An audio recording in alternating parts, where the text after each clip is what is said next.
Okay, here we are. Welcome to our class live for week two, class live um, two for week two, or what we like to call it Zoom room, just to add a little bit of flair to it. I'm happy to be here with you.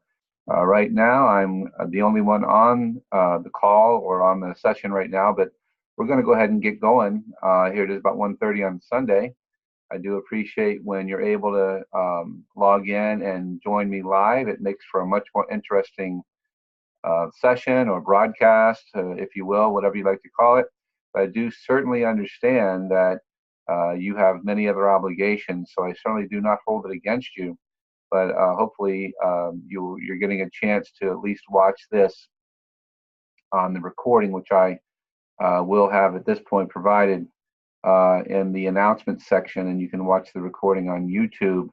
And I will give you a Bible verse or some kind of other clue that you will share that lets me know that you did watch this in its entirety, and that you will then get credit, the extra credit, in fact, for tuning in. I'm joining you this week here in Palm Beach Gardens in my office. Last week, I think I was in my office in Pompano, which is where I work as a school counselor for Broward County Public Schools. I think I mentioned that last week. I may have or I may not have, but this week, this is an office that my wife and I share. Mainly it's her office, but I do some work here as well in counseling and coaching is more what I like to do. My wife is more of the clinical counselor, and I do some coaching along the lines of organizational psychology, helping my clients determine whether or not to make a career change or a job change, or helping groom them for that next level up that they're trying to achieve, and helping them with interviews and putting together resumes. So kind of the things that we're doing this week and do a lot of in this course is what I do here, right here in this my humble office that I share with my wife. So it's in Palm Beach Gardens. I know that some of you are relatively close. I think there's a couple of students within range here of South Florida. I think I've got one or two in Miami, and some, I think one maybe in West Palm or somewhere. Anyway, I'm happy to be here with you, and I'm in lovely Palm Beach Gardens, just off of PGA Boulevard. So we're going to go ahead and get started with our Zoom room, and I'm going to touch on a couple things that are related to the material we've talked about this week, and then I'm going to try and go on a little bit ahead and give you a little bit extra. That's what I like to do when I meet with you, because you've got the textbook, you've got the PowerPoints, which are great, and you definitely need to engage with that. But I think for your benefit, and how I can help is with some other things from the experience that I have and other things that I've read. And that's why it's also great to have students here. Then we can bounce ideas, because although I am the professor of the course, you typically the students are adult students, and you have life experiences as well that I may or may not be aware of the situation, and you can certainly share, and that creates a great synergy, like we have on our course discussions, where you actually learn a lot from each other, not just from me. So this week we put together cover letters and resumes, which I think are very good, and something that is unfortunately not taught more in our colleges and even in our pre-K to 12 public schools or charter schools or private schools. We, in my opinion, of course, this is my field, I think that we should spend a lot more time helping students prepare resumes. And as you all prepared your resume, not necessarily all, but some of you probably had not given it a whole lot of thought, or maybe didn't realize what an important tool that is for you. And maybe as an employer or a manager, didn't realize some of the things that you could be looking for in cover letters and resumes. I did see, I've gone in and looked at a couple already that look pretty good, to be honest with you. Pretty impressed with one of the ones for sure, and a couple actually, but one for sure, a resume.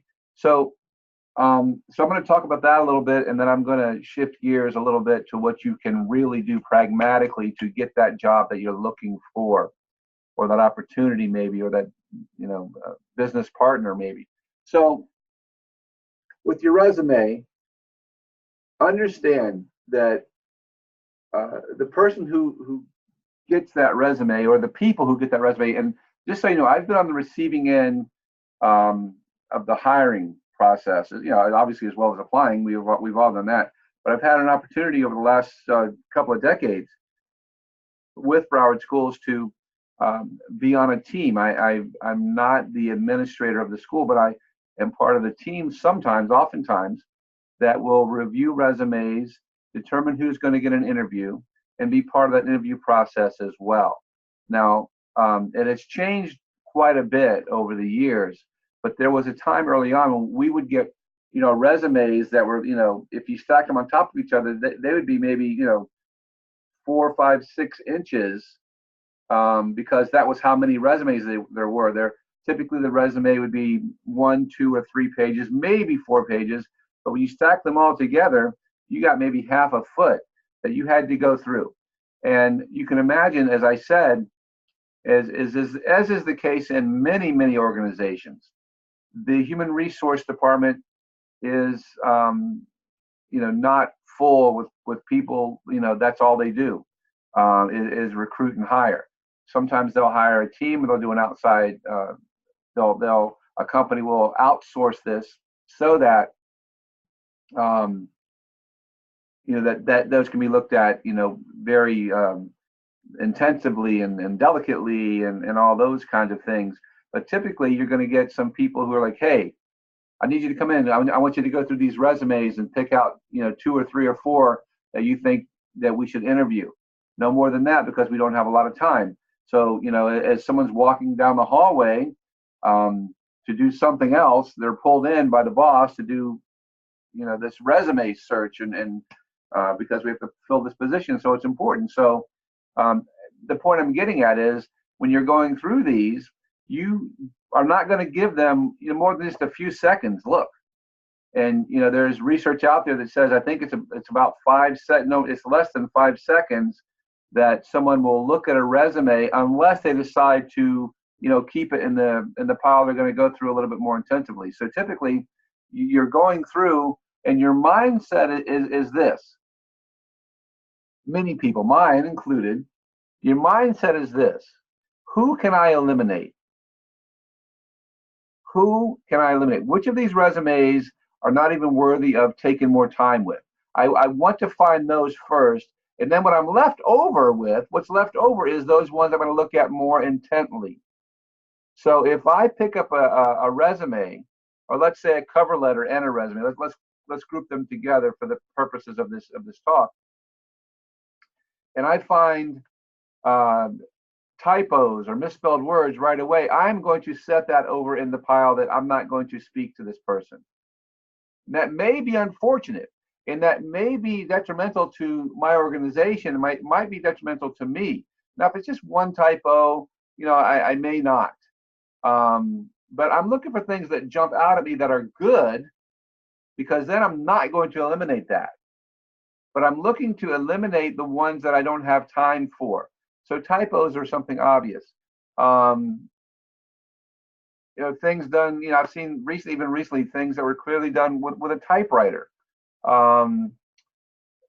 If the cover letter is, more than a page, I'm not going to spend time reading that. And I'm going to think the person that gave me this cover letter has no idea how the game works, if you will, game for lack of a better term. And I set that aside. I don't necessarily throw that away, or any of them away, but I set them aside because I'm going to hire 1, 2, 3 people. Probably usually it's just one person. So out of all those, no matter what happens, I'm only going to hire one person. I'm going to interview maybe 3, maybe 4 people. So when I see things that are misspelled words, or cover letters that are too long, or too short for that matter, I set those aside. Going into the resume, the format of the resume, again, is it set up appealing to the eye. Like at first glance, before I even read anything, at first glance, is this something that is going to, is the font like, point, the pitch, I should say, not the font, the pitch, 0.10, it's got to be 0.12 for the pitch. The font also needs to be Arial or Times New Roman, not some fancy, handwriting kind of a font. That again, that says to me this person doesn't really understand what's going on, and I'm going to set them aside. Now, once I have the handful that I'm going to look at, if they're no good, once I look at them closer, I might have to go back and revisit these ones that I set aside, right? But ideally, I don't have time for that. So I'm looking for, again, the typos. I'm looking for misspelled words. I'm looking for the format to be first appealing to the eye, and then I want the experiences and I want the objective to be very clear. The objective is the first thing you look at.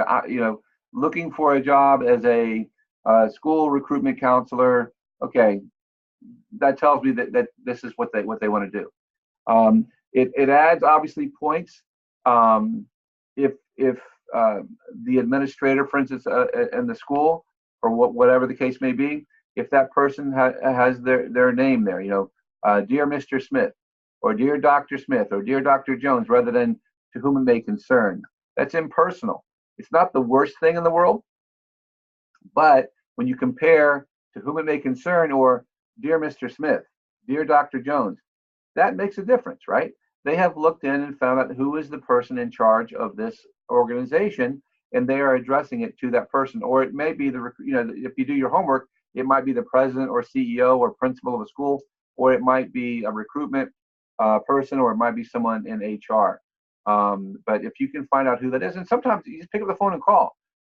You may not get the information you need, but it doesn't take a lot of effort to pick up the phone and call, or make even 2 calls if you're really after this job. So, so the other thing you look at is beyond the objective is the experiences that the person has, and I mentioned this in one of my replies or in my comments to one of the students who did an exceptional job with her resume. She did there was really not a whole lot that I could recommend that she would improve. So I said, that's important. I let her know that. But in terms of this lesson and this objective, however, something that goes a little bit beyond, and I'm not remembering everything that's in the book or even in this PowerPoint. They may have alluded to it, but I'm going to tell you right now, when you put down your experiences, it's one thing to say, worked in customer service for 3 years. That's frankly, it's fine. There's nothing wrong with it per se, but it has no pizzazz. But if you can put something in there that has to be true, has to be legitimate, has to be genuine, that matters. For example, let's go with the example of the customer service rep that I just mentioned. Reduce customer complaints by, and then you give it, you quantify it by 11%. Between January 2015 and January 2018. Increased customer satisfaction as recorded on company survey or independent survey, increased customer satisfaction by 19%. That tells them, guess what, this person worked in customer service, which the other example I referenced also told them, but this one says, oh, they did a good job in customer service. They are passionate about customer service. They got results in customer service. So those are the kind of things that catch the eye of someone who's going to look at your resume. No matter what it is, it doesn't have to be. It could be 3%. Find something and quantify it. It has to be true. Don't make up stories ever. That's never a good idea ever in any situation. We tell our kids that, right? So we know that as adults. So let's not do it. So find those kind of things and quantify them. If you can show the person how you got to your situation, made it better, and now you're looking to come and help their organization or their department, if that's the case, that stands out to people. And here's the thing, so few people do that. You will go right to the top. It's an easy thing. The good news is it's easy. The bad news is, well, the good and the bad news. The bad news is people don't do it enough, but that can be good news for those of us who do, right? So don't lose that opportunity to quantify the improvements that you've made. The other thing I'll say about resumes is this: do your homework. Do your homework. Find out about the company that you're applying for. If you're out of work and you're applying to, 15 different companies, individualize each one of those. It takes a little work. It takes work to get a job. You don't get paid for that work, but you're hoping to get the job that you want. Do the research. Here's the thing. If you're applying to 15 companies, let's say that you're an accountant, for example, and you're applying to AccountTemps and HR, southflorida.com, or whatever the case may be, H&R Block, whatever. Maybe you're going to do some research on one of those companies. You know what? I don't want to work there.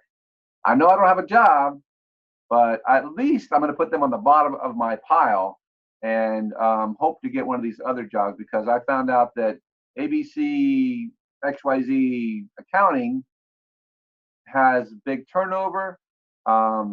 People aren't happy working there. People have complained about, getting their paychecks late. And you can easily find all of this out now with the internet. You can go on, well, there's probably a million different sites, but there's one that I'm familiar with, Glassdoor. I think Glassdoor, if you go on there, you can find employee reviews of the company. Like I said, I made my made-up company of ABC XYZ Accounting, and find out what employees say about it. Now, how valid is that? It takes a little more work than that. That is kind of surface. I will admit that. But then you talk to other people in the industry and find out more things, about that particular company. So you want to do your research. And then once you've done your research on that company, find out what problem that you can solve for them. That's what they want. If I own a hot dog stand and I'm having a problem and I'm going to hire somebody because I got a problem, I want someone to come and say, I can fix your problem. This is how I'm going to do it. But know how to do that. If you're going to work, again, for an accounting firm or a customer service outsourcing place, whatever it might be, find out something about them. And then there's going to be a huge problem. But find out how you can address that. And then if you bring it up in the interview and you have a plan that you can allude to, I'm not guaranteeing that you'll get a job, but do you think that you're going to be in the running? You're going to be one of the top ones that they may call back for a second interview? I think so. From the standpoint of someone who's done many interviews at this point in my career, as I said, I had my own business for a period of time, a short period of time. I can't really even count that. I basically hired high school kids, temporary, for around the holidays. But and again, my full-time job, I'm sure you saw in my bio or whatever have you, I work for Broward Schools. I'm stationed at a school, and that's where I do most of my work. I've been on the interview team, and when someone comes in with confidence after I've looked at their resume and they talk about how they can solve a certain problem or how they can address certain concerns that we have at my particular location or school-wide, that resonates, because now guess what? This person not only has thought ahead, they have a plan in mind to make things better. So that obviously, put yourself in the position of the interviewer. That's going to help, right? So that's very important. One last thing about resumes, I mentioned this also. There's no one right way to do a resume. You want to include the things. You want your resume to jump out at someone. One of the things, resumes that I saw that some may have a problem with, but I don't. In fact, I liked it. Again, a lot of times when we there's companies, by the way, out there that will help you with your resume. They charge a fair amount of money. They'll help you with your resume. You can do it online. There's people that you can go in. They used to have offices. They used to call them wordsmiths. And I remember taking my wife, actually, excuse me, before we were married, taking her to someone who helped her with her resume. And it was a good experience. And she ended up getting the job that she was after. But now we can do all that online. And they're, when you go through that, they're going to give you, their philosophy and their certain things. And they're probably the ones I've dealt with that I know, and I haven't researched it a lot, but I have contacted them because of this course and other things like that. The ones I've had experience with are rather, I hate to say narrow, but they have an idea of what a good resume should look like. And they're right. I'm not taking anything away from them, but that's what a good resume should look like to them. They are in that business. What I would say to keep in mind is a lot of times, not every time, but a lot of times,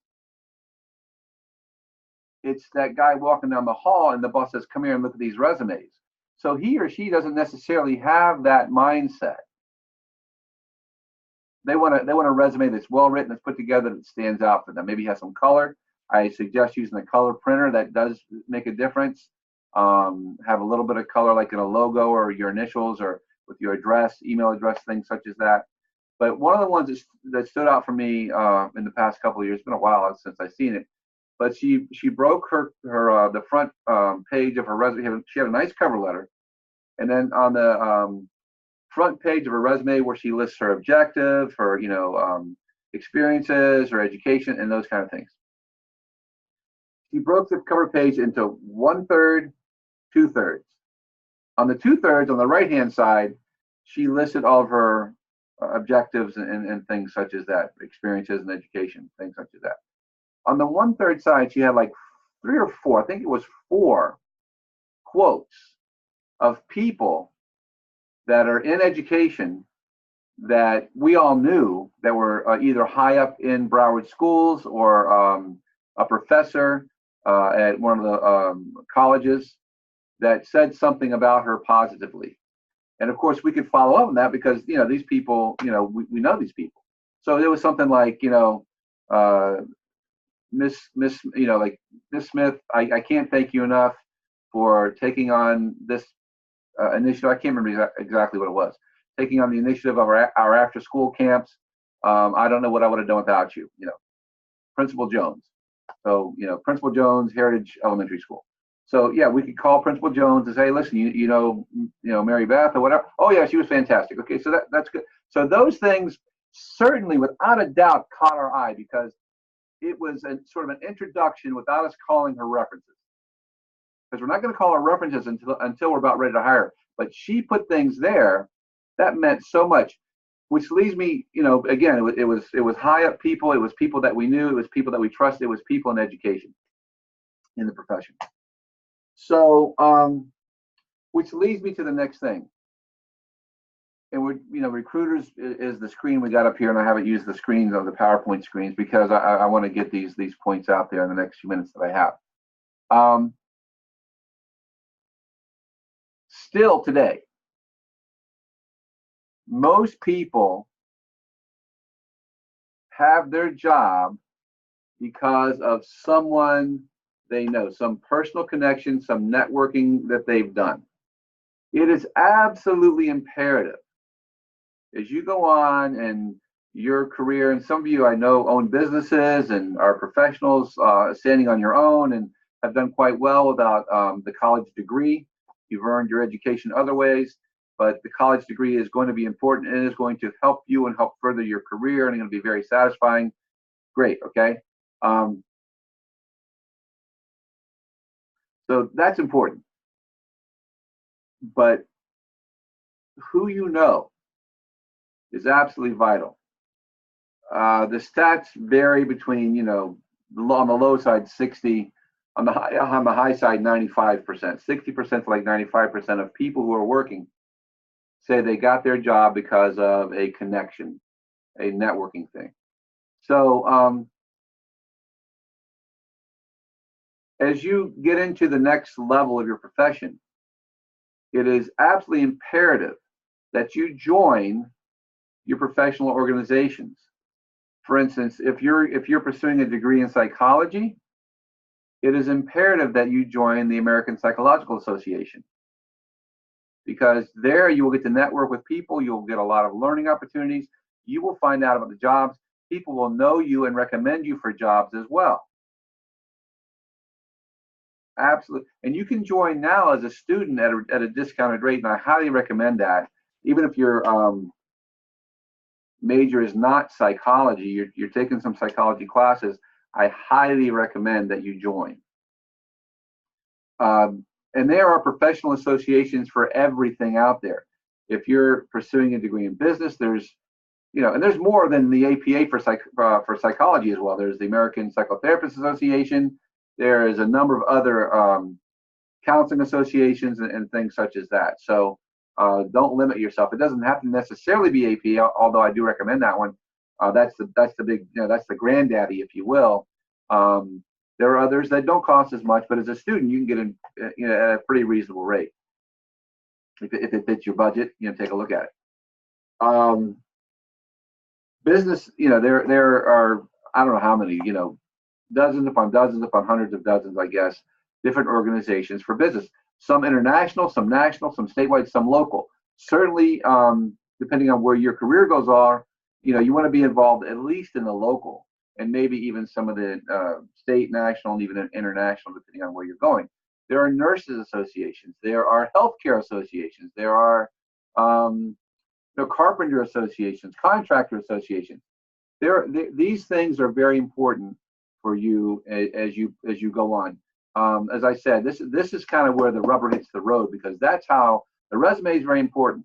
I was working with another client recently who was in a large organization, and we were working on her resume, and she wanted to make sure that it was good. She wanted to make sure that there were no sort of holes. Like, by holes, I mean no typos, no missing words, no double words, no misspelling, because that can really kind of not go well.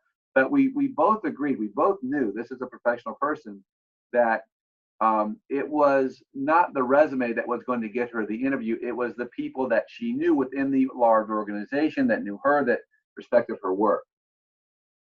The resume is absolutely necessary, and without question, you had to have it, and it had to be good, but it didn't matter because it was who she knew. Likewise with, like I said, probably 80 or 90% of the population.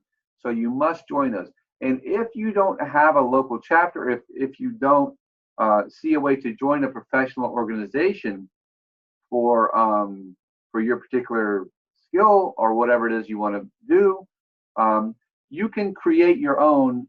And because of this wonderful thing called the internet, which can be very bad at sometimes, but also can be very good, it's how you use it. For a very low cost, again, depending on your budget, everything's relative.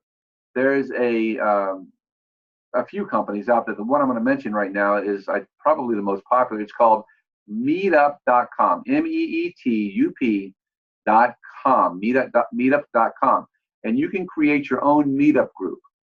Like I said, it doesn't cost a whole lot. They will advertise it for you. They'll give you the hosting for the web and all that. I looked it up. It's been over a year since I last checked prices, but it's like 3 months for, like, I don't know, $60 or something like that.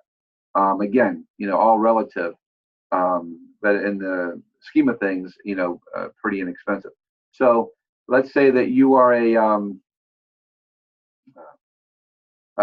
you like to make, for example, let's say that you like to make jewelry, and you are here in this course because you want to learn more about business and how to recruit employees and how to market yourself and those kind of things.